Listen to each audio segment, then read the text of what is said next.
കേരളം. ഇത് കണ്ണൻ. പിന്നെ എൻ്റെ വീട് ചെന്നൈയിലാണ്. അപ്പം ഞാൻ ഡോക്ടറാണ്, അക്യുപഞ്ചർ ഡോക്ടറാണ്, പ്രൊഫസറാണ്, യോഗയൊക്കെ പഠിപ്പിക്കുന്ന ആളാണ്. പക്ഷേ കൊറോണ സമയത്ത് പേഷ്യൻറ്റിനെയും സ്റ്റുഡൻസിനൊക്കെ നിർത്തി. അപ്പോൾ ഞങ്ങൾ ഒരു തഞ്ച കിട്ടിയപ്പോൾ ഞാൻ നാട്ടിലേക്ക് പോന്നു. നാട്ടിൽ ഒറ്റപ്പാലത്താണ്, ഒറ്റപ്പാലം തിരുക്കട്ടേരി പറയും. അപ്പോൾ അവിടെ ഒരു ക്ലിനിക്ക് ബ്രാഞ്ച് ഒന്ന് ഓപ്പൺ ചെയ്തു. അവിടെ നിന്ന് ഇങ്ങനെ ക്ലിനിക്കൊക്കെ നന്നായി നടന്ന് വന്നുകൊണ്ടിരിക്കുമ്പോഴാണ് ഇവിടുത്തെ ലോക്ക്ഡൗൺ. അപ്പോൾ എൻ്റെ ഫ്രണ്ട് പറഞ്ഞു ഒറ്റയ്ക്ക്, ഞാൻ എല്ലാവരും വയസ്സായവരുടെ വീട്ടിലൊന്നും പോകാൻ പറ്റില്ലല്ലോ കൊറോണ സമയത്ത്. അപ്പോൾ ഒറ്റയ്ക്ക് ഇരിക്കുന്ന പറഞ്ഞ് എൻ്റെ ഫ്രണ്ട് നിർബന്ധിച്ച് അവർ വീട്ടിൽ കൊണ്ടുപോകുക. അപ്പോൾ അങ്ങനെ വീട് പൂട്ടാൻ തുടങ്ങാണ്. അപ്പോൾ പൂട്ടാൻ തുടങ്ങുന്ന നേരത്തെ ഉള്ളിൽ നിന്ന് ഒരു കുട്ടിയുടെ ശബ്ദം, എന്നെ ഒറ്റയ്ക്കിട്ടിട്ട് പോകാനോ ഞാനും ഉണ്ട്. അപ്പോൾ ഈ ശബ്ദം കേട്ടപ്പോൾ വേഗം വാതിൽ തുറന്നു. ഞാൻ പോകുന്നേക്ക് പറഞ്ഞിട്ട് കയ്യിലെടുത്തു. അന്ന് തൊട്ട് 4 വർഷമായി ഇപ്പോൾ കൂടെ തന്നെയാണ്. എവിടെ പോയാലും എൻ്റെ കൂടെ തന്നെ ഉണ്ടാവും. ഇപ്പോൾ ആദ്യമൊക്കെ മകനും അങ്ങനെയാണ് ഞങ്ങൾ നടത്തിയിരുന്നത്. അന്നൊന്നും ഇത്ര വിശേഷതയൊന്നും ഇതാക്കിയിരുന്നില്ല. പിന്നെ ആദ്യമേ ഞാൻ ഇവിടുത്തെ ഹ്യൂമൻ റൈറ്റ്സിൻ്റെ വൈസ് പ്രസിഡൻ്റായിരുന്നു, തമിഴ്നാട്ടിലത്തെ സ്റ്റേറ്റ് പ്രസിഡൻ്റായിരുന്നു. അപ്പോൾ ദയാബായിനെ കാണാൻ പോയതാണ് ഞങ്ങൾ ട്രിവാൻഡ്രത്തിലേക്ക്. അവിടെ വെച്ചിട്ടാണ് ആദ്യമായിട്ട് കേരള കൗമുദിക്കാരാണ് വീഡിയോ എടുത്തത്. അത് രണ്ട് വർഷത്തിന് മുമ്പ്. അത് കഴിഞ്ഞപ്പോൾ എനിക്കതിനെപ്പറ്റി അധികം അറിഞ്ഞിരുന്നില്ല. ഞാൻ കുറച്ച് ദിവസം കഴിഞ്ഞിട്ടാണ് ഇത് ഫേസ്ബുക്കിലൊക്കെ വന്നത് അറിഞ്ഞിരുന്നത്. അത് കഴിഞ്ഞ് ഗുരുവായൂരിലേക്ക് ഇടയ്ക്കിടയ്ക്ക് വരും. പിന്നെ മാസത്തിൽ 1-2 പ്രാവശ്യം അങ്ങനെ വന്ന് എടുക്കും. ഭഗവാൻ എന്നെ ഇവിടെ വന്ന് നിൽക്കാൻ പറയുന്ന ഇതായി. അപ്പോൾ ഇവിടെ ഒരു യോഗ നടത്താനുള്ള ഒരു ഇത് കിട്ടി, ചാൻസ് കിട്ടി. അപ്പോൾ ഇവിടെ തന്നെ ഒരു വീട് വാടകയ്ക്ക് എടുത്തു, ഇവിടെ താമസമായി. പടിഞ്ഞാറൻ നടയിൽ വീട് വാടകയ്ക്ക് എടുത്ത് താമസിക്കുകയാണ്. ഇവിടെ വന്ന ശേഷം നിറയെ പേരിങ്ങനെ യൂട്യൂബുകാരൊക്കെ ഇങ്ങനെ വീഡിയോ എടുക്കാൻ. ആദ്യം അവർ എന്താ ഏതെന്ന് ചോദിച്ചിട്ട് വീഡിയോ എടുത്തത്. പക്ഷെ അവരുടെ നേർക്ക് ഇവൻ കുറച്ച് കണ്ണുകൊണ്ട് അങ്ങോട്ട് നോക്കണം ഇങ്ങോട്ട് നോക്കണം. ഞാൻ അതിൻ്റെ ഫോട്ടോസ് തരാം. അപ്പോൾ ഒന്ന് നോക്കിയാൽ മേലെ നോക്കും, ഒന്ന് നോക്കി കണ്ണിരുക്കി കാണിക്കുക, അല്ലെങ്കിൽ പിന്നെ താഴ്പോട്ട് നോക്കുക. അങ്ങനെ പല ഇതും കാണിക്കുന്നത് അവരൊക്കെ കണ്ടപ്പോൾ അതിങ്ങനെ വൈറലായി. അപ്പോൾ കുറേ പേരിങ്ങനെ വീഡിയോ എടുക്കാൻ തുടങ്ങി. അങ്ങനെ ഇപ്പോഴും പല കുറുമ്പും കാണിക്കുന്നുണ്ട്. പ്രത്യേകിച്ച് പറയേണ്ടത് എന്താ വെച്ചാൽ, നമുക്കിപ്പോൾ ഒരു പ്രതിമ എടുക്കുമ്പോൾ ഈ കഴുത്ത് തിരിയില്ല, അത് ഉറപ്പാണ് അല്ലേ? പക്ഷേ ഇത് നിൻ്റെ കുഞ്ഞാണ്. അപ്പോൾ ഇവൻ ഉറക്കം വന്നു കഴിഞ്ഞാൽ കഴുത്ത് എങ്ങനെയാണ് തിരിയണമെന്നൊന്നും നമുക്കറിയില്ല. പക്ഷെ ഇപ്പോൾ ഞാനിങ്ങനെ അവനെ കടത്തിയ ഇപ്പം ഇങ്ങനെ ഉണ്ടാവും. ചെറിയ കുട്ടികളെ കിടക്കുമ്പോ സൈഡിൽ കണ്ടാലേ ഇപ്പൊ ഇങ്ങനെ നിൽക്കും. ഈ കൈ തല പൊക്കി വെക്കും, ഇങ്ങനെ തന്നെ കടക്കില്ല. അപ്പൊ ഞാൻ ചേർത്ത് പിടിച്ച ഇത് പൊന്തി, ഇത് ഞാൻ അമർത്തി. പക്ഷെ ഉറക്കം വരാണെങ്കിൽ ഇവൻ ഇങ്ങനെ വരും, വാങ്ങി വരും. നമ്മളിങ്ങനെ ചേർത്ത് ഇങ്ങനെ പിടിച്ചാൽ വീണ്ടും ഇങ്ങനെ വരും, തന്നെ വരും, നമുക്കറിയും. അപ്പോൾ ഇവ ഇങ്ങനെ അധികം ചായന്ന് കണ്ടാൽ നമുക്ക് ഉറക്കം വരാൻ തുടങ്ങും. അപ്പോൾ ചേർത്ത് കടത്തിയാൽ ഇപ്പം മുഖം ഒട്ടില്ല, ഇപ്പം ഇങ്ങനെ വിട്ടേ നിൽക്കും. അപ്പം ഈ മുഖം മുഴുവൻ ഇവിടെ അമർന്നിട്ട് അങ്ങനെ മുഖം മുഴുവൻ തിരിക്കും. ഈ കണ്ണും ഒന്നും കാണില്ല, ഈ കൈ രണ്ട് ഇപ്പുറത്തുണ്ടാവും. അത് എങ്ങനെയാണ് വരുന്നതെന്ന് അറിയില്ല. അല്ലാത്തപ്പോൾ എത്ര ചേർത്ത് കടത്തിയാലും കിടക്കില്ല. ഇപ്പം അങ്ങനെ ഇത് ഞാനാക്കി അത് പൊന്തി. മറ്റേത് ഇങ്ങോട്ട് പതിഞ്ഞ്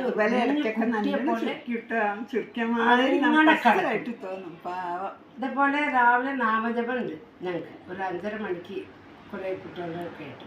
അപ്പം 5:30 മണിക്ക് അവർക്ക് ഓപ്പൺ ചെയ്ത ഒരു ഗൂഗിൾ മീറ്റിലാണ് ഓപ്പൺ ചെയ്ത ഉടനെ കുട്ടിയെ കാണിച്ചു കൊടുത്തു, കണികാരനെ പോലെ. അവർക്കൊക്കെ വലിയ സന്തോഷമാണ്, പോസിറ്റീവ് എനർജി അവർക്കൊക്കെ. അപ്പോൾ ഇത് കണ്ട ഉടനെ കണ്ണാകൃഷ്ണൻ എന്നൊക്കെ പറയും. പക്ഷേ ഈ കാണുമ്പോൾ തന്നെ ചിലപ്പോൾ അവരുടെ മുഖത്ത് നോക്കി അപ്പോൾ അങ്ങനെ പല കുറുമ്പ് കാണിക്കുമ്പോൾ ഞാൻ അങ്ങനെ വയ്ക്കുന്നത്. ഈ കുറുമ്പ് കാണിക്കുന്നത് ഒന്നും എന്നോട് കാണിക്കുന്നതല്ലാതെ ഞാൻ കാണാറില്ല, പക്ഷെ മറ്റുള്ളവരെ കാണുന്നു. അപ്പോൾ അവർ ഉടനെ സ്ക്രീൻഷോട്ട് എടുക്കും, എന്നിട്ട് എനിക്ക് അയച്ചു തരും. അപ്പോൾ ഇവർ ആദ്യം ഒരു കുട്ടികൾക്ക് കാണിച്ച് കൊടുത്ത ശേഷം ഞങ്ങൾ നാമജപം തുടങ്ങിയാൽ ഞാനിങ്ങനെ ചേർത്ത് പിടിക്കും. കുട്ടിയല്ലേ, ഒരാളെ നേരത്തെ ഉണരല്ലേ, അപ്പോൾ ഞാനിങ്ങനെ ചേർത്ത് പിടിക്കും. അപ്പോൾ ഇങ്ങനെ തന്നെ കിടക്കും. ഞാൻ അറിഞ്ഞിട്ട് ഇങ്ങനെ അറിയിക്കുക, ഉറക്കം വന്നാൽ മാത്രമാണ് പതിഞ്ഞ് കിടക്കാം. പക്ഷേ ഈ ഇങ്ങനെ ഒരു പ്രാവശ്യം അവർ സ്ക്രീൻഷോട്ട് എടുത്തതിൽ ഇവൻ ഇങ്ങനെ പതിഞ്ഞ് കാണിച്ചുതരാം. പതിഞ്ഞ് കടന്ന് തല ഇങ്ങനെ തിരിച്ചിട്ട് മുഴുവൻ തല തിരിച്ചിരിക്കുക. ഒരു കവിള് എൻ്റെ നെഞ്ഞത്ത്, ഈ പുറത്ത് മുഖം 2 കണ്ണും പുറമേക്ക്, ഒരു കവിള് പുറത്ത് കാണും. ഇങ്ങനെ തിരിച്ച് എൻ്റെ നെഞ്ഞത്ത് ഇങ്ങനെ ചാഞ്ഞിങ്ങനെ കിടക്കുക. ആൾക്കാരങ്ങനെ നോക്കിയിട്ട് എങ്ങനെ സംഭവിച്ചത് എത്ര ആലോചിച്ചിട്ടും മനസ്സിലാവുന്നില്ല. അത് കുട്ടികൾ സ്ക്രീൻഷോട്ട് എടുത്ത് എപ്പോഴാണെന്നും അറിയില്ല. അവർ എപ്പോഴോ ഫോട്ടോ എടുത്തിട്ട് പിന്നെ അമ്മയെ ഞങ്ങൾ നാമം ജപിക്കുമ്പോൾ ഇങ്ങനെ കണ്ണൻ ഓരോന്ന് കാണിക്കുമ്പോൾ ഞങ്ങൾ സ്ക്രീൻഷോട്ട് എടുത്തിട്ട് പറഞ്ഞ് എനിക്ക് അയച്ചു തരുമ്പോഴേ ഞാൻ അറിയുന്നത്. ഇത് എന്നെ സംഭവിച്ചതെന്ന് എനിക്കറിയില്ല. കണ്ട കൗതുകം തോന്നി. അത്ഭുതമാണ്. അതാണ് ഏറ്റവും അത്ഭുതം. തിരിയാത്ത ഇതാണ്. പക്ഷെ ഒരു കുഞ്ഞു കുട്ടിയെപ്പോലെ ഇങ്ങനെ തല തിരിച്ച് നെഞ്ഞത്ത് ഇങ്ങനെ പതിഞ്ഞ് കിടക്കും കാണുമ്പോൾ നമുക്ക് ഒന്നും പറയാനില്ല. അതിൽ ഞാൻ എന്ത് ഞാൻ കഴിക്കുന്നുണ്ടോ അത് ഭഗവാന് സമർപ്പിച്ചിട്ടേ കഴിക്കും. അങ്ങനെ പ്രത്യേകിച്ച് പൂജിക്കുന്ന നേരത്തെ നൈവേദ്യമൊക്കെ വെച്ചിട്ട് പൂജിക്കും. അല്ലാതെ ഭഗവാന് തനിയെ ആയിട്ട് ഭഗവാനായിട്ട് ഞാൻ ഒതുക്കി വയ്ക്കുന്നത് ഇഷ്ടമല്ല. ഭഗവാനായിട്ട് ഒതുക്കി വയ്ക്കുന്നത് ഇഷ്ടമില്ല. അപ്പം ഞാൻ എൻ്റെ കുട്ടിക്ക് എന്താ ചെയ്യുന്നത് അതുപോലെ. അപ്പം ഞാൻ എന്ത് വെള്ളം കുടിച്ചാലും അവിടെ സമർപ്പിച്ചിട്ട് ഞാൻ കുടിക്കും. പ്രസാദമായിട്ട് ഞാൻ കുടിക്കാം. ഭക്ഷണം എന്തെങ്കിലും അവിടെ കൊടുത്തിട്ട് ഞാൻ കഴിക്കുക. അവിടെ ആദ്യം കൊടുക്കും. എന്നിട്ട് ആ പ്രസാദം ആദ്യം കഴിച്ചിട്ടാണ് ഞാൻ ഭക്ഷണം എന്തെങ്കിലും കഴിക്കുക. 3 നേരമാണ് ഇരുന്നത്. എപ്പോൾ കഴിക്കാനില്ല അങ്ങനെ. അല്ലാതെ ഭഗവാനെയും പറഞ്ഞിട്ട് വെച്ച് തനിയെ പൂജിച്ച് അങ്ങനെ പൂജിക്കുന്ന നേരം വെക്കും. പക്ഷെ അത്രയേ ഉള്ളൂ. പൂജിക്കുന്ന നേരം വെക്കും, അത്രയേ ഉള്ളൂ. പിന്നെ ഭഗവാനായിട്ട് അങ്ങനെ നീക്കി നിർത്തിയാൽ ഇഷ്ടമല്ല. അപ്പം മുഖഭാവം മാറും. മുഖം ഈ മേൽക്കൊണ്ട് കൂർപ്പിക്കും. കാണുന്നവർക്കൊക്കെ എന്താ ഭഗവാനിയുടെ മുഖത്ത് ദേഷ്യപ്പെട്ടിരിക്കുന്ന കണ്ടവരൊക്കെ ചോദിക്കും. ചിരിക്കുന്നതും ചോദിക്കും. നല്ല ചിരിച്ചു. അത് എൻ്റെ അമ്മായിമ്മ എനിക്ക് 60 പറഞ്ഞാണ്. അമ്മായിമ്മ എന്ന് പറയുന്നിട്ട് അമ്മയാണ്, പക്ഷെ മനസ്സിലാവാൻ വേണ്ടി പറയാണ്. 60 പറഞ്ഞാണ് എനിക്ക് ചെന്നൈക്ക് കൊടുത്തയച്ചതാണ് 8 വർഷം മുമ്പ്. എനിക്ക് 68 വയസ്സായി. അപ്പോൾ 5 വർഷം ഞാൻ ഷോക്കേസിൽ ഭംഗിക്ക് വേണ്ടി വെച്ചു. നല്ല ഭംഗിയായിരുന്നു. കൊറോണ സമയത്ത് ഇങ്ങനെ വരുമ്പോൾ എൻ്റെ കൂടെ കൂട്ടിക്കൊണ്ടുവന്ന് പൂജാമുറിയിൽ വെച്ച് പൂജിക്കും. പിന്നെ എൻ്റെ രോഗികളുടെ പ്രശ്നങ്ങൾ അല്ലെങ്കിൽ എൻ്റെ ഫ്രണ്ട്സിൻ്റെ ആരെങ്കിലുമൊക്കെ പ്രശ്നങ്ങൾ എന്തെങ്കിലുമൊക്കെ ഞാൻ ഇവനായിട്ട് ഇവിടെ ഡിസ്കസ് ചെയ്യും. അപ്പം അങ്ങനെയുള്ള ഒരു വർത്തമാനം കാരണമാണ് ഈ എന്നെ ഒറ്റയ്ക്കിട്ടിട്ട് പോകാനോ പറഞ്ഞത് ഭഗവാനാണെന്ന് എനിക്ക് മനസ്സിലായത്. അല്ലെങ്കിൽ അറിയില്ല. അപ്പം ഞങ്ങൾ തമ്മിലെ രാത്രി ഇങ്ങനെ ഇരിക്കുമ്പോൾ മോനെ ഇതെന്താ ചെയ്യേണ്ടത്, ഇങ്ങനെ ഒരു പ്രശ്നമുണ്ടല്ലോ, അതിനൊരു പരിഹാരം ഞാൻ അമ്മയ്ക്ക് പറഞ്ഞിട്ടാ എന്നങ്ങനെ പറയും. അപ്പോൾ ഉടനെ മനസ്സിൽ തോന്നിപ്പിക്കും. അല്ലെങ്കിൽ എന്താ ചെയ്യുന്നത് വെച്ചാൽ നമുക്ക് അത് ചെയ്താൽ സക്സസ് ആണ്. അങ്ങനെയാണ് അനുഭവം. അപ്പം അങ്ങനെ ഇരിക്കുന്നതിലാണ് ഇപ്പം ഞാൻ വിചാരിച്ചില്ല പോകുമ്പോൾ നമ്മൾ കൂടെ കൊണ്ടുപോകണമെന്ന് അങ്ങനെ വിചാരിച്ചില്ല. ലോക്ക്ഡൗൺ ആണ് ഒരാഴ്ച എന്ന് പറഞ്ഞിരുന്നത്. പക്ഷെ അത് 1 മാസം വരയ്ക്കും നീണ്ടു. ഒരാഴ്ച നമുക്കപ്പം അറിയില്ല. അപ്പം ഞാൻ ഓരോ ആഴ്ചക്ക് പോകുമ്പോൾ അങ്ങനെ ഭഗവാനെ പൂജിക്കുന്നോടത്ത് കൊണ്ടുപോകില്ലല്ലോ എന്ന് വിചാരിച്ചിട്ട് ഞാൻ വാതിൽ അടച്ചത്. അടയ്ക്കുമ്പോഴാണ് ഒരു കുട്ടിയുടെ ചിരിങ്ങുന്ന ശബ്ദം. അപ്പം പിന്നെ വിടാൻ തോന്നിയില്ല.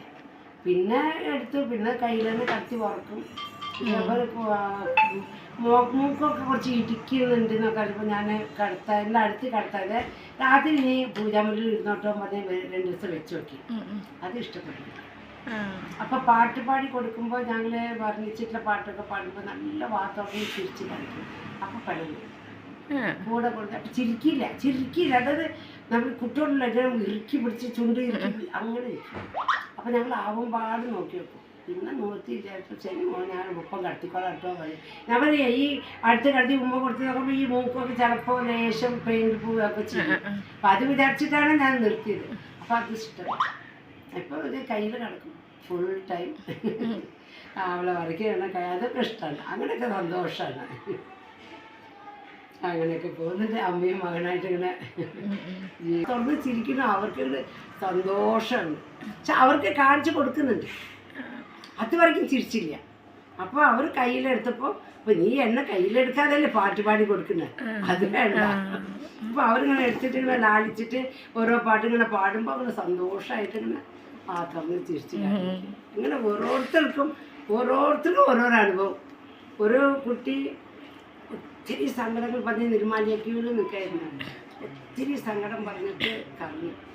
അപ്പം ഞാൻ വിട്ടു. എന്താ വെച്ചാൽ ഭഗവാനോട് പറഞ്ഞോട്ടെ വിട്ടു. കുറച്ച് നേരം പറഞ്ഞു അമ്മ കണ്ണൻ്റെ കണ്ണിൽ വെള്ളം നിറഞ്ഞിട്ടില്ല. അപ്പം നോക്കുമ്പോൾ വെള്ളമായിട്ട് അറിയില്ല. പക്ഷെ വെള്ളം നിറഞ്ഞ കണ്ണ് എങ്ങനെ ഉണ്ടാവും, ഇങ്ങനെ വെള്ളം ഇപ്പോൾ വീഴുമല്ലോ അതുപോലെ കണ്ടാൽ നമുക്കറിയാം കണ്ണ് വെള്ളം നിറഞ്ഞിട്ടുണ്ട്. അപ്പം ഒരു ഒട്ട് ഇങ്ങനെ ഈ കവിളത്ത് ഇങ്ങനെ വീണ പോലെ. അപ്പോൾ അവിടെ ആളുകളായി അമ്മ ഇതുപോലെ ഉണ്ടായിരുന്നു, മുമ്പുണ്ടായിരുന്നു. ഞാൻ എനിക്കറിയില്ല, ഞാൻ കണ്ണനെ സങ്കടപ്പെടുത്താറില്ല, ഞാൻ കരഞ്ഞ് കാണിക്കാറില്ല. എനിക്ക് എന്തെങ്കിലും മനസ്സിൽ വിഷമം അടിച്ചാൽ അവൻ അറിഞ്ഞ് എനിക്കത് സഹായിച്ചാൽ എനിക്ക് ഒന്നും പറയേണ്ടി വന്നിട്ടില്ല. ഇതിപ്പോൾ എന്താ എനിക്കറിയില്ല. അപ്പം അങ്ങനെ ഓരോരുത്തർക്കും ചിരിച്ച് സന്തോഷം കാണിക്കാച്ചാൽ അങ്ങനെ, സങ്കടത്തിനാണെങ്കിൽ അങ്ങനെ, എല്ലാവർക്കും ഓരോ അനുഭവങ്ങൾ കാണിച്ചു കൊടുക്കുക. ചിലപ്പോൾ നല്ല സന്തോഷം ഇങ്ങനെ കാണിക്കും. അതേപോലെ നമ്മളിങ്ങനെ ഇരിക്കുകയാണെങ്കിൽ പെട്ടെന്ന് നമുക്ക് നീച്ചിട്ടൊന്ന് പുറത്ത് വരൊന്ന് പോവാം എന്ന് തോന്നും. ഒരു കാരണം ഉണ്ടാവില്ല. അപ്പോൾ എന്താ വെച്ചാൽ പുറത്ത് നമ്മളങ്ങനെ നടക്കുമ്പോൾ അമ്മയെ കാണാൻ ഞങ്ങൾ കാത്തിരിക്കുകയാണ്. അമ്മ 14 മണിക്കൂടെ വരുമെന്ന് വിചാരിച്ചിട്ട് ഞങ്ങളിവിടെ വെയിറ്റ് ചെയ്യാന്ന് പറയും. അപ്പം അവരവിടെ വെയിറ്റ് ചെയ്യാണ്. നമ്മൾ ഉള്ളിലാണ്, അമ്പലത്തിൻ്റെ ഉള്ളിലാണ്. അപ്പം അവർക്ക് കാണാൻ പറ്റില്ല. എന്നെ എന്തിനാണെന്നറിയാതെ നിൽപ്പിക്കും. നിങ്ങൾ പുറത്തേക്ക് പോയി ഒന്ന് അമ്പലപ്പുറത്തേക്കും. അപ്പോൾ ആളുകൾ സെറ്റായിട്ട് അമ്മ വരുന്ന കാരണം ഞങ്ങൾ അമ്പലത്തിൽ അവിടെയൊക്കെ മുമ്പിലൊക്കെ തിരഞ്ഞു, അമ്മയെ കണ്ടില്ല. അമ്മ 14 മണിക്കൂടെ വരും വിചാരിച്ചിട്ട് ഞങ്ങളോട് നോക്കി നിൽക്കുകയാണ്. അപ്പോൾ അവർ നോക്കി നിൽക്കണമെങ്കിൽ ഉള്ളിലുണ്ടെങ്കിൽ അവർ അറിയില്ല പുറത്തേക്ക് പോകും. ഇന്നലെ എത്ര പേരാ ഞങ്ങൾ, എനിക്കത് അത്ഭുതം തോന്നി എങ്ങനെയാ ഇത് ചെയ്യുന്നത് എനിക്കറിയില്ല. ദിവസം മാറ്റും. ഇന്നലെ ഇട്ടത് ഇന്നിടില്ല, എല്ലാ ദിവസവും മാറ്റി കൊടുക്കും. ഡ്രസ്സൊക്കെ മാറ്റി കൊടുക്കും. ചിലപ്പോൾ ഓരോ കിരീടങ്ങൾ ഒന്ന് ചിലപ്പോൾ ഇങ്ങനെ ആയിരിക്കും, ചിലപ്പോൾ ശബരിമലയിൽ നിന്ന് വാങ്ങിയതുണ്ടാവും, ചിലപ്പോൾ ഇങ്ങനെ കെട്ടാനുള്ളതുണ്ടാവും. ഒന്നടിക്കാൻ നമ്മൾ മുണ്ടുകൊണ്ട് ചിലപ്പോൾ മടിച്ച് കെട്ടില്ല, അങ്ങനെ കെട്ടി കൊടുക്കും. വിശിരിമാരി ഉണ്ടല്ലോ, അത് വെച്ച് കെട്ടി. ഓരോ ദിവസം ഓരോ മാതിരിയാണ്. അലങ്കാരപ്രിയനല്ലേ, പിന്നെ ദിവസം കുറേ ഗോപികമാരെ എടുക്കുന്നതല്ലേ. പാട്ട് പാടി ഉറക്കും. അപ്പോൾ രാത്രി കയ്യിൽ കിടന്നിട്ട് വർണ്ണിച്ചിട്ടുള്ള പാട്ടൊക്കെ പാടുമ്പോൾ കളിച്ച് നിൽക്കും. അങ്ങോട്ട് ഞാൻ അണങ്ങിയാൽ അപ്പുറത്തേക്ക് ഉരുൾ കയ്യിൽ ഇങ്ങോട്ട് ഉരുണ്ട് വയ്ക്കും. പിന്നെ ഒരു 3 തരഞ്ഞ ഫോണിൽ വെച്ചിട്ട് അതിൻ്റെ ഒപ്പം ഞാൻ പാടി കൊടുക്കുന്നുണ്ട്.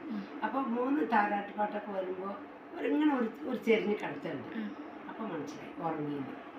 അതിനുശേഷം നമ്മൾ അണങ്ങില്ല, തിരിയില്ല. അപ്പോൾ നമ്മൾ പുതച്ചിട്ട് പാട്ട് മെല്ലെ വെച്ച് കൊടുത്തിട്ട് രാത്രി മുഴുവൻ പാട്ട് പഠിച്ചിട്ട് കിടത്തും. രാവിലെ 4 മണിയാകുമ്പോൾ ഞാൻ ഈ ഭാഗത്ത് മാറ്റി കിടത്തും. അത് കഴിഞ്ഞ് ഒരു 5:30 ആകുമ്പോഴേക്ക് നാമജപത്തിന് പോകണം. അപ്പോൾ നീപ്പിച്ചിട്ട് ഇപ്പോൾ കുറേ പാട്ടുകൾ വിഷ്ണു സഹസ്രനാമൊക്കെ വെച്ച് ഇതിനെ മേലെ വയ്ക്കും, പൂജാമുറിയിൽ വയ്ക്കും. ഇത് നല്ല കുളിയും അടിച്ച് വരതൊക്കെ കഴിഞ്ഞിട്ട് വന്ന് അപ്പോഴേക്കും ഇവിടെ എടുത്ത് വിളക്ക് എൻ്റെ വിളക്കാണ്. 24 മണിക്കൂർ വിളക്ക് കിടത്തും വീട്ടിൽ. അപ്പോൾ അവിടുന്ന് എടുത്തിട്ട് കുട്ടികൾക്ക് ഗൂഗിൾ മീറ്റ് ലിങ്ക് ഇട്ട് കൊടുത്ത് അവർക്ക് കാണിച്ചു കൊടുക്കും. അപ്പോൾ ഈ പാട്ട് വിഷ്ണു സഹസ്രനാമം ഇതൊക്കെ പോവും. അത് കഴിഞ്ഞാലും ഞങ്ങൾ കുറേ നാമജപം ചെല്ലുമ്പോൾ ഒക്കെ മടിയിലുണ്ടാവും. നാമജപം കേട്ടിട്ട് ഒപ്പം ഉണ്ടാവും. അത് കഴിഞ്ഞാൽ പിന്നെ നാമകീർത്തനം അത് എല്ലാം ഇട്ട് കൊടുക്കും. അതിങ്ങനെ പാട്ട് പാടിയോണ്ടേയിരിക്കും. കുറേ കണ്ണൻ്റെ പാട്ടുകളും ഒക്കെ കേട്ടോണ്ടായിരിക്കും. പുറത്ത് ഇറങ്ങുവാണെങ്കിൽ പിന്നെ ഞങ്ങൾ പുറത്ത് ഇറങ്ങും. അപ്പോൾ ചിലപ്പോൾ രാവിലെ സീനിയർ സിറ്റിസനിൽ തൊഴുകാൻ പോകും. അധികം അമ്പലത്തിലൊന്നും ഉണ്ടാവുന്നു. സീനിയർ തൊഴുത് പിന്നെ കുറച്ച് ആൾക്കാർക്ക് അപ്പോഴത്തേക്കും തൊടണം, വയ്ക്കണം, ഫോട്ടോ എടുക്കണം, അങ്ങനെ ഒഴുകും. പിന്നെ ഉച്ച കഴിഞ്ഞാൽ വൈകുന്നേരം സീനിയർ സിറ്റിസനിൽ വരും, ശിവേലി കാണും. ഇപ്പം ഇന്നലെ നിർമ്മാല്യമൊക്കെ കണ്ടിട്ടാണ് ഒരാൾ. ഇന്നലെ രാവിലെയും തൊഴുതു, വൈകുന്നേരം തൊഴുതു, സീനിയർ സിറ്റിസനിൽ നിർമ്മാല്യം തൊഴുതു. ഇന്ന് അക്ഷയല്ലേ, അപ്പം അതെല്ലാം കൂടി കണ്ടിട്ടാണ്. ഇന്ന് ഉച്ചയ്ക്കായിട്ട് ഞങ്ങൾ ബലറാം സ്വാമിയുടെ പിറന്നാളല്ലേ, ബലറാം സ്വാമിയുടെ പിറന്നാളിൻ്റെ ആശംസകൾ. ഹരേ കൃഷ്ണ ഹരേ കൃഷ്ണ. എൻ്റെ ഉണ്ണിയുടെ ഏട്ടനല്ലേ. അപ്പോൾ അതിന് തുടങ്ങിയിട്ട് കുറച്ച് മാസങ്ങളായി. അപ്പോൾ അത് 30-35 പേരിലധികം ഉണ്ട്. പക്ഷെ അതിൽ പലർക്കും ജോലിക്ക് പോകുന്നവരും അല്ലെങ്കിൽ വീട്ടിൽ അവർ ജോലിക്ക് പോകുന്നവർക്ക് അവരെയും വീട്ടിലുള്ളവർ പോവുക, അല്ലെങ്കിൽ കുട്ടികൾ സ്കൂളിൽ പോകാൻ അതിൻ്റെ തിരക്കുണ്ടാവും. അപ്പോൾ ഒത്തിരി പ്രായമായവർക്ക് അതൊക്കെ ഒന്നിച്ച് പറ്റില്ല.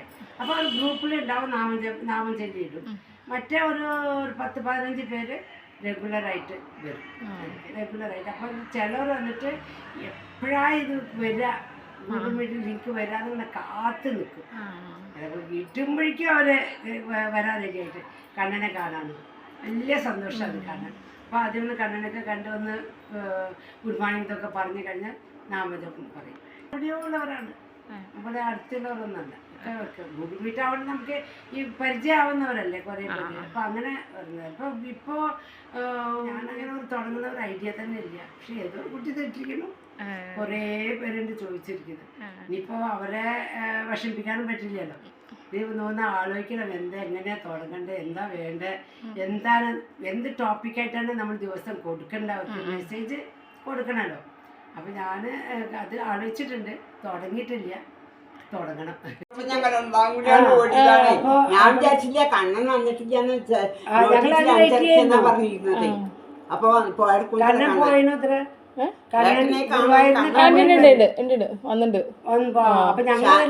ആനപ്പുറത്ത് ഗംഭീര എഴുന്നള്ളത്തൊക്കെയാണ് പോയിരുന്നു, അടുത്തിട്ടുണ്ട്. പിടിച്ചു വെച്ച് കൊണ്ടതാണ് എനിക്ക് അത്രക്കാണ് നടക്കാൻ. പിന്നെ അതുകൊണ്ട് ഞാൻ ജാസ്തി തണുപ്പാക്കാത്ത കേട്ടോ, ഇല്ല ഒന്നുമില്ല.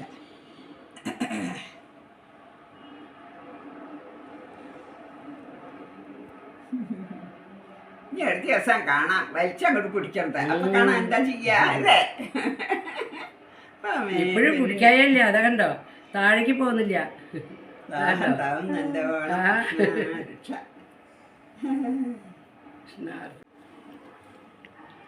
പെണ്ണുണ്ണി പെണ്ണുണ്ണി ചുരുക്കുണ്ട് തോന്നുന്നുണ്ട് നല്ലോണം. ചില സമയത്തേക്ക് നല്ലോണം തോന്നും ചുരുക്കുണ്ടെന്ന്. അപ്പോൾ ചില സമയത്ത് കണ്ണടക്കണം തോന്നും. ആ ചില സമയത്ത് ഞാൻ ഫോട്ടോ കാണിച്ചു തരാം. പല പോസാണ്, നമുക്ക് വിശ്വസിക്കാൻ പറ്റില്ല. ഇത് നമ്മൾ പറയുമ്പോൾ കൂടി ആർക്കും വിശ്വസിക്കാൻ പറ്റില്ല. ഏതോ അറിയില്ല, അമ്മ കൊടുത്തയച്ചതാണ്, അത്ര അറിയില്ല. ഗുരുവായൂർന്നാണോ? ഗുരുവായൂർ ആവാൻ ചാൻസ് ഇല്ല. ഇത് മാറ്റി ഞാൻ ഗുരുവായൂരിൽ പല സ്ഥലത്തും തിരഞ്ഞു നോക്കി. ഈ ഫേസ്, ഈ ചിരി, ഇന്നേ പറയും. ഇതിപ്പോ ഞാൻ മാത്രമല്ല, പലരും പറയുന്നുണ്ട് ഇത് മാറ്റി കുറെ തെരഞ്ഞു കിട്ടും. ഇതൊരു പ്രത്യേക ഒരു ഫേസാണ്. ഞാൻ കുറേ ആയി തരയുന്നു, കാരണം ഒന്നും കൂടി മസ്കാർ വാങ്ങി വെക്കണം. ഈ മുഖത്തിലുള്ള കണ്ണൻ എവിടെയും കാണാനില്ല. കുറേ ആയി ഞാൻ അന്വേഷിക്കുന്നു. ഒരു പ്രത്യേക ചിരിയാണ്, ചിരിയാണോ ഒരു കള്ള ചിരി, എവിടെയോ അമർത്തി പിടിച്ചിട്ട് ആൾക്കാരുടെ അടുത്ത് കൊടുക്കുമ്പോൾ അത് വലിയ താല്പര്യമില്ല. എനിക്ക് പണി തരും, അല്ലാതെ വിഷമിപ്പിക്കും, മുമ്പിലേക്ക് ഇങ്ങോട്ട് വരികയില്ല. അങ്ങനെ ഇപ്പം ആരുടെ കയ്യിലും കൊടുക്കാറില്ല. മുമ്പ് എല്ലാവരുടെ കയ്യിലും കൊടുത്തിരുന്നു. ഇപ്പോൾ ഒരു ഹരിദ്വാറിൽ എന്നെ കൂടെ ഉണ്ടായിരുന്ന ഒരു കുട്ടി നിർമ്മാലയത്തിൽ തൊഴുകാനായിട്ട് ഇരിക്കുമ്പോൾ ക്യൂ ഉണ്ടായിരുന്നു. അപ്പോൾ ഞങ്ങൾ വേറെ ഒരു കുട്ടി ഞാനും കൂടിയിട്ട് ശിവേലി കാണാൻ ഇറങ്ങിയതാണ്. അപ്പോൾ ആ കുട്ടി അവിടുന്ന് ഓടി വന്നു, അമ്മേ നമ്മൾ ഹരിദ്വാറിൽ 10 ദിവസം ഒപ്പം ഉണ്ടായിരുന്ന ഓർമ്മയുണ്ടോ എന്നൊക്കെ പറഞ്ഞിട്ട് കണ്ണനെ വാങ്ങി കുറേ കൊഞ്ചി. ശരി ശിവേലി കാണാൻ പോകുന്ന ഞങ്ങൾ എല്ലാവരും കൂടി ഇറങ്ങി. അപ്പോൾ ഞാൻ കുട്ടിയുടെ കുറച്ച് മുണ്ടും മാലകളൊക്കെ ഉണ്ടായിരുന്നു. അപ്പോൾ ഈ മാലകൾ ഇതൊക്കെ വെക്കാൻ വേണ്ടിയിട്ട് ക്ലോക്ക് റൂമിൽ നിന്നു. അപ്പോൾ അവർ കണ്ണനെ വെച്ചിട്ട് ഫോട്ടോസ് എടുക്കാണ്, അത് ഞാൻ കാണുന്നുണ്ട്. അപ്പോൾ അത് കഴിഞ്ഞിട്ട് ഞാൻ വന്നപ്പോൾ ഈ ഫോട്ടോ എടുത്ത ഫോൺ വെക്കണ്ടേ, അപ്പോൾ അതിന് ആ കുട്ടി പോയിട്ട് ഫോൺ വെക്കുമ്പോഴേക്കും ഈ കയ്യിൽ വെച്ചിരുന്ന ഈ കുട്ടി അങ്ങോട്ട് നടന്ന് നീങ്ങി. അപ്പോൾ എനിക്ക് നല്ല പേരുണ്ട്. ഇവ കുറച്ച് ഇപ്പോൾ ഞാൻ നിങ്ങളുടെ കയ്യിൽ തന്നാൽ നിങ്ങളുടെ കയ്യിൽ നിന്ന് ഞാൻ തന്നെ വാങ്ങിയിട്ട് വേണം ഇവരുടെ കയ്യിൽ കൊടുക്കാൻ. ഇങ്ങനെ നിങ്ങൾ തന്നെ കൈമാറിയാണ് ഇഷ്ടമല്ല. അങ്ങനെ ചില പ്രത്യേക അപ്പോൾ ഇഷ്ടമല്ല പറഞ്ഞാൽ നമ്മൾ ഊഹിക്കലൊന്നുമില്ല, ആ മുഖഭാവം കണ്ടറിയാം. നിങ്ങൾക്കൊക്കെ ചിരിച്ച് കാണിക്കും. എൻ്റെ അടുത്ത് വരുമ്പോൾ ഈ മേലത്തെ ചുണ്ട് ഇങ്ങനെ ഒരു കൂർപ്പിച്ചിട്ടുണ്ടാവും. ഞാൻ ഇങ്ങനെ അമർത്തി കൊടുക്കും, നല്ല കാണും. അപ്പോൾ ഇഷ്ടമില്ല നമുക്കറിയാം. ഈ കുട്ടി കൊണ്ടുപോകും കാണിക്കും. അപ്പോൾ ഈ കുട്ടികൾ കൊണ്ടുപോയി ഞാൻ ഇങ്ങനെ വേണ്ട ഇങ്ങനെ കാണിക്കുന്നുണ്ട്. അവിടെ ഇത് കണ്ടില്ല, അത് കൊണ്ടുപോയി. അപ്പം ഞാനും ആ കുട്ടി ഫോൺ വെച്ചിട്ട് അങ്ങ് വേഗം പിന്നാലെ പോയിട്ട് ഭഗവതിയുടെ അതിൻ്റെ കൂടെ ഇറങ്ങിയിട്ട് അമ്പലത്തിൽ തെരയുന്നു. ഇവർ ആ ഭാഗത്തേ ഉണ്ട്. ഞങ്ങൾ തെരച്ചിലായി എല്ലാ സ്ഥലത്തും തരുന്നു. എന്നെ കാണുന്നവരൊക്കെ കുട്ടികളെ കണ്ടിട്ടില്ല, കുട്ടിയുടെ കയ്യിൽ കുട്ടിയുടെ. അപ്പോൾ ആരെങ്കിലും കയ്യിലുണ്ടെങ്കിൽ ആ ഒരു സ്ത്രീയുടെ അടുത്ത് കണ്ടല്ലോ നമ്മുടെ കണ്ണനെ പറയും. അത് ആരും പറയുന്നില്ല.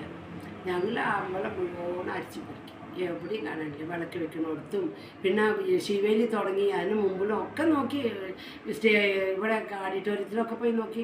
ഇവർ ഈ കാണാനേ ഇല്ല. അതിൻ്റെ ഇടയ്ക്ക് ഒരു ആൾ പറഞ്ഞു കൊളക്കടവിൻ്റെ അപ്പുറത്തേക്ക് കൊണ്ടുപോകണം കണ്ടുവന്നു. അപ്പോൾ കൊളക്കടവ് അല്ലേ അതിൻ്റെ പുറത്ത് കൊണ്ടുപോകണം. അപ്പോൾ നമുക്ക് ആരെങ്കിലും എവിടെയെങ്കിലും റൂം എടുത്തിട്ടുണ്ടോ, ആർക്കും കാണിക്കാനായിരിക്കും. എന്നാലും വരണ്ടേ. ശിവേലി തുടങ്ങി, ശിവേലി കഴിഞ്ഞു, തൃപ്പുകയും കഴിഞ്ഞു, ആൾക്കാരൊക്കെ പിരിയാൻ തുടങ്ങി. ഒരുവിധം തിരക്കൊക്കെ ഒഴിയാൻ തുടങ്ങി. ഇപ്പോൾ കൃഷ്ണാട്ടം മാത്രമേ എനിക്ക് എന്താ ചെയ്യേണ്ടത് അറിയില്ല. എവിടെ പോയി ചോദിക്കുക, ആ കുട്ടിയുടെ പേരോ നമ്പറോ ഒന്നും അറിയില്ല. എവിടുന്നാ വന്നെന്ന് അറിയില്ല, എവിടെ താമസിക്കുന്നത് അറിയില്ല. ഞാൻ എവിടെ പോയിട്ട് ഞങ്ങളുടെ കൈവിട്ട് പോയി എന്ന് തന്നെ വിചാരിച്ചു. തകർന്നു ഞാൻ. എനിക്ക് ദേഹം വരയ്ക്കുക, കരച്ചിലും അങ്ങനെയായിട്ട്. അതിൻ്റെ ഇടയ്ക്ക് സെക്യൂരിറ്റി പറഞ്ഞു ദേവസ്ഥാനത്തിൽ പരാതി കൊടുത്തോളൂ, ഇപ്പോൾ CCTV കാണും ഞങ്ങളെ പോയതൊക്കെ അറിയാൻ പറ്റും. അപ്പം ഞാൻ വേഗം നമുക്ക് നിവൃത്തിയില്ല, നമുക്ക് രാത്രി നേരമാണ്, ഇപ്പോൾ എവിടെയും അന്വേഷിക്കാൻ പറ്റില്ല. വേഗം ഞാൻ ഭഗവതിയുടെ അപ്പുറത്തേക്ക് സ്റ്റെപ്പ് ഇറങ്ങാം. ആ സ്റ്റെപ്പ് ഇറങ്ങുമ്പോൾ ഞാൻ പറഞ്ഞു അത്ര പേര് കണ്ടവരും കാണാത്തവരും ഒക്കെ അമ്മയെന്ന് വിളിക്കുന്ന ആളാണ് ഞാൻ. ഇതിലും വാട്സപ്പിലും യൂട്യൂബിലും ഒക്കെ. അപ്പം ഞാൻ ഒരു സ്ത്രീയെ പറ്റി പരാതി കൊടുക്കാനാണ് ഇറങ്ങുന്നത്. അപ്പം ഞാൻ പറഞ്ഞു കണ്ണ, ഒരു സ്ത്രീയെ പറ്റി പരാതി കൊടുക്കാനാണ് അമ്മ പോകുന്നത്. അങ്ങനെ ഒരു ഗതികേട് അമ്മയ്ക്ക് തന്നേക്കില്ല ഉണ്ണി. ഞാൻ ഇനി ആരുടെ കയ്യിലും ഉണ്ണിയെ കൊടുക്കുന്നില്ല, വേഗം എൻ്റെ മുമ്പിലേക്ക് വന്നേക്കാന്ന് പറഞ്ഞു. അതങ്ങനെ മനസ്സിൽ വിചാരിച്ചുകൊണ്ട് ഈ സ്റ്റെപ്പ് ഇറങ്ങിയിട്ട് ആ ഉള്ളിൽ അമ്പലത്തിൻ്റെ ഉള്ളിലേക്ക് ഇങ്ങനെ കാലിങ്ങനെ വെക്കുന്നു. ആ പെണ്ണ് എവിടെയോന്നോ ഓടി വന്നിട്ട് എൻ്റെ കൈ പിടിച്ചു. അത്ര നേരം ഞങ്ങൾ അവിടെ മുഴുവൻ എവിടെയൊക്കെ തരുന്ന കണ്ടിട്ട് ഇവന് ഈ വാക്ക് കൊടുത്തപ്പോൾ വന്നു. അപ്പം അതിന് മുമ്പ് എൻ്റെ കൂടെ ഉണ്ടായിരുന്ന ഒരു പെണ്ണ് ദുബായിൽ നിന്ന് വന്ന ഒരു കുട്ടി ഉണ്ടായിരുന്നു. അപ്പോൾ ആ കുട്ടി ഞാൻ നിർമ്മാലിക്കുകൾ ഉണ്ടോ നോക്കിയിട്ട് ഒരു അമ്മയെ പറഞ്ഞിട്ട് പോയി. ആ കുട്ടി ആ നിർമ്മാലിക്ക് മുഴുവൻ തിരഞ്ഞിട്ട് വന്നു, കാണാനില്ല. എന്നിട്ടാണ് പോകുന്നത്. അപ്പോഴേക്കാണ് പിന്നെ ഈ കുട്ടി കൈ പിടിച്ചപ്പോൾ നിർമ്മാലിക്കുകൾ ആരുടെ കയ്യിലും കൊടുത്തിട്ട് വന്നിരിക്കുകയാണ്. അപ്പോഴും കയ്യിലില്ലേ.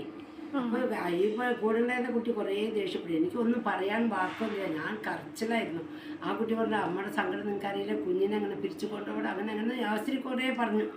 അത് കഴിഞ്ഞിട്ട് നിർമ്മാണിക്കൂവിൽ പോയിട്ട് ഞങ്ങൾ എടുക്കാൻ പോകുമ്പോൾ അപ്പോൾ ക്യൂവിൽ ഞങ്ങളുടെ അടുത്തിരിക്കുന്ന ആൾക്കാർ പറയാം, ഞങ്ങളിപ്പോൾ അതാണ് അത്ഭുതത്തിൽ വിചാരിച്ചുകൊണ്ടിരിക്കുന്നത്, അമ്മ കുട്ടിയെ ആരുടെ കയ്യിലും കൊടുക്കില്ല, അമ്മ എങ്ങനെ ഇപ്പോൾ ഇവരുടെ അടുത്ത് കുട്ടിയെ കൊടുത്തിട്ട് അമ്മ എവിടെ പോയി നിൽക്കണമെന്ന് ഞങ്ങളിങ്ങനെ പറഞ്ഞുകൊണ്ടിരിക്കുകയായിരുന്നു. അപ്പോൾ അവൻ ക്യൂവിലുണ്ടേ, നിർമ്മാലിയ ക്യൂവിൽ അവൻ നിൽക്കുന്നുണ്ട്. ഈ പെൺകുട്ടി വന്ന് നോക്കുമ്പോൾ ഇവൻ ഹൈഡായി, കാണിച്ചു കൊടുക്കില്ല, പണിയെടുക്കട്ടെ, അമ്മ വന്ന് വിഷമിക്കട്ടെ, എന്തിനാ എന്നെ ഉത്തരവാദിത്തമില്ലാതെ കൊടുത്ത്. അപ്പോൾ ആ ക്യൂ മുഴുവൻ ആ കുട്ടി തെരഞ്ഞിട്ടാണ് വന്നിരിക്കുന്നത്. അപ്പോൾ ഇവരൊക്കെ സംസാരിക്കേണ്ടതില്ലേ, നമ്മുടെ കൂടെ പോയ പെൺകുട്ടി ഇതാ വന്നിരിക്കുന്നു. അപ്പോൾ ആ കുട്ടി ഒന്നും കണ്ണനെ കണ്ടിട്ട് ഒന്നും പറയുന്നില്ലല്ലോ, എന്താപ്പോൾ ഇത് പോയി, എന്താപ്പോൾ കാര്യം. കാരണം ഞാൻ കുറച്ച് നേരം കൂടി വിടില്ല, എല്ലാവർക്കും അറിയാം അമ്മ ആർക്കും ഇങ്ങനെ വിട്ട് കൊടുക്കില്ലല്ലോ, എന്താ സംഭവിച്ചാവോ എന്ന് അവരിങ്ങനെ സംസാരിക്കാത്തത്. ഇതിപ്പോൾ ഞങ്ങൾക്കറിയില്ല. പിന്നെ പോയി ഇരുന്നപ്പോഴാണ് എല്ലാവരും ഇങ്ങനെ പറയുന്നത്. അപ്പോൾ ഇവൻ അത്ര ഹൈഡ് ചെയ്തിട്ട്, കാരണം എവിടെ ഉണ്ടെങ്കിലും 4 പേർ കൂടി നിൽക്കും, അപ്പോൾ കാണാതിരിക്കാൻ വഴിയേ ഇല്ല. പക്ഷെ ഇവൻ ഒളിച്ചിരുന്നു, ആൾക്കാരെയും കാണിച്ചു കൊടുത്തില്ല, കൂടി നിൽക്കുന്നവരെയും കാണിച്ചു കൊടുത്തില്ല. ഈ കുട്ടി ക്യൂ മുഴുവൻ നോക്കിയിട്ട് അവിടെ എവിടെയും ഇല്ല. കൊണ്ടുപോയി ഒരു പെൺകുട്ടി എൻ്റെ കയ്യിൽ നിന്ന് വാങ്ങിയതാണ്, അവനത് ഇഷ്ടമായില്ല, അവൻ ഒളിച്ചു കളിച്ചു. അതിശയം കാണിച്ചു കൊടുത്തു. എങ്ങനെ കിടക്കുന്നു പറ്റി പിടിച്ചിങ്ങനെ